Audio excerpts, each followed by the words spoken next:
Hello नमस्कार. सारिकाज लाईफस्टाईलमध्ये तुमचं सगळ्यांचं अगदी मनापासून स्वागत.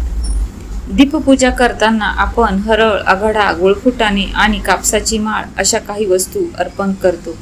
त्या का करतो, पण या साऱ्या वस्तूंचीच निवड का केली जाते, यामागील काही धार्मिक आणि सांस्कृतिक अर्थ आहे का? आजच्या व्हिडिओमध्ये आपण या प्रत्येक वस्तूंचे महत्त्व जाणून घेणार आहोत. त्यामुळे ही माहिती जाणून घेण्यासाठी हा व्हिडिओ शेवटपर्यंत पूर्ण नक्की पहा. दीपपूजन करताना मनात संकल्प कोणता केला जातो? तर बघा, दीपपूजनाच्या वेळी मनात अशी प्रार्थना करावी की हे दीपदेवा, माझ्या घरातील अंधार दूर कर, माझ्या कुटुंबात प्रेम आणि गोडवा राहू दे, घरात अन्नधान्याची समृद्धी राहू दे, सर्व नकारात्मकता दूर होऊ दे, माझ्या कुटुंबातील प्रत्येक व्यक्तीला आरोग्य, शांती, समाधान आणि सद्बुद्धी लाभू दे, माझ्या जीवनात ज्ञानाचा आणि धर्माचा प्रकाश सदैव तेवत राहू दे. दीपज्योती परब्रह्मा, दीपज्योती जनार्दना, दीपहरतु मे पाप, दीपज्योती नमस्तुते. आषाढ अमावस्येच्या दिवशी केले जाणारे दीपपूजन ही महाराष्ट्रातील एक सुंदर, मंगल आणि पारंपरिक कथा आहे. या दिवशी घरातील दिवे स्वच्छ करून त्यांची पूजा केली जाते आणि दिव्याला विविध पूजनीय वस्तू अर्पण केल्या जातात. पण दुर्वा, आघाडा, कापसाची माळ, गूळ आणि फुटाणे याच वस्तू का वाहतात, त्यामागे धार्मिक आणि आध्यात्मिक भावना काय आहे हे आपण जाणून घेणार आहोत. आपल्या परंपरेतील प्रत्येक कृतीमागे श्रद्धेबरोबर एक सुंदर प्रतिकात्मक संदेश दडलेला आहे. तो समजून घेऊन पूजा केली तर आपल्या संस्कृतीचे महत्त्व अधिक चांगल्या प्रकारे लक्षात येते. दीपपूजनात दुर्वा का वाहतात? दुर्वा ही श्री गणेशाला अत्यंत प्रिय मानली जाते. दुर्वा प्रतिकूल परिस्थितीही पुन्हा वाढते, त्यामुळे ती सातत्य, जीवनशक्ती, मंगलता आणि दीर्घायुष्याचे प्रतीक मानले जाते.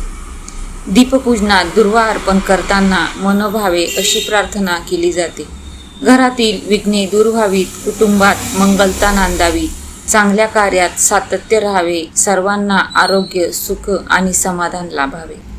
पूजेतील वस्तूंकडे केवळ वस्तू म्हणून न पाहता त्यामागील मंगल भावना आणि संकल्प समजून घेणे गरजेचे आणि महत्त्वाचे आहे. आघाडा म्हणजे काय? तर आघाडा म्हणजे अपामार्ग. तो का वाहतात? आघाडा म्हणजे अपामार्ग. भारतीय धार्मिक परंपरेमध्ये या वनस्पतीला शुद्धीकरण आणि अडथळे दूर करण्याच्या प्रतीकाशी जोडले जाते. दीपपूजनात आघाडा अर्पण करण्यामागील भावार्थ असा आहे की घरातील अशुभता व नकारात्मकता दूर जाऊ दे आणि दीपाच्या प्रकाशासोबत शुभत्व घरात नांदू दे. आघाडा हा आपल्या पारंपरिक वनस्पतीत ज्ञानाचाही एक भाग आहे. धार्मिक परंपरेसोबत निसर्गाशी असलेले आपले नातेही यात दिसून येते. त्यानंतर आहे कापसाची माळ का ठेवतात? दिव्याची वात प्रामुख्याने कापसापासून तयार केली जाते. कापूस हा सत्वा जळून इतरांना प्रकाश देतो.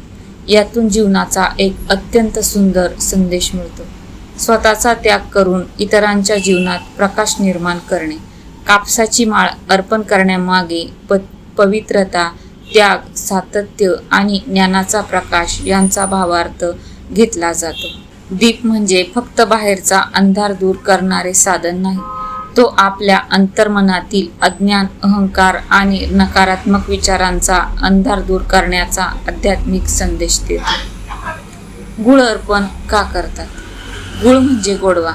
दीपपूजनात गुळ ठेवण्यामागे घरातील नात्यांमध्ये प्रेम, आपुलकी आणि गोडवा राहावा अशी मंगल भावना आहे.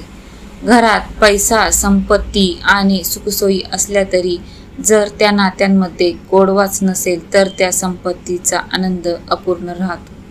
म्हणून गुळाचा सुंदर भावार्थ म्हणजे माझ्या घरात प्रेमाचा, आपुलकीचा आणि गोड शब्दांचा दीप सदैव राहू देत. त्यानंतर आहे फुटाणे का ठेवतात? तर बघा, फुटाणे हे साधे आणि पारंपरिक अन्न आहे. दीपपूजनात त्यांचा संबंध अन्नसमृद्धी, कष्टाचे फळ आणि समाधान यांच्याशी जोडला जातो.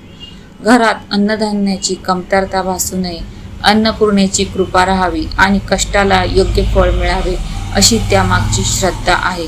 अन्नाचा आदर करणे ही सुद्धा एक प्रकारची आध्यात्मिक साधना आहे. त्यामुळे अन्न वाया न घालवणे आणि गरजू व्यक्तींना अन्नदान करणे हा या परंपरेचा अधिक सुंदर विस्तार ठरतो. या सर्व वस्तूंची एक एक करून आपण माहिती बघितली.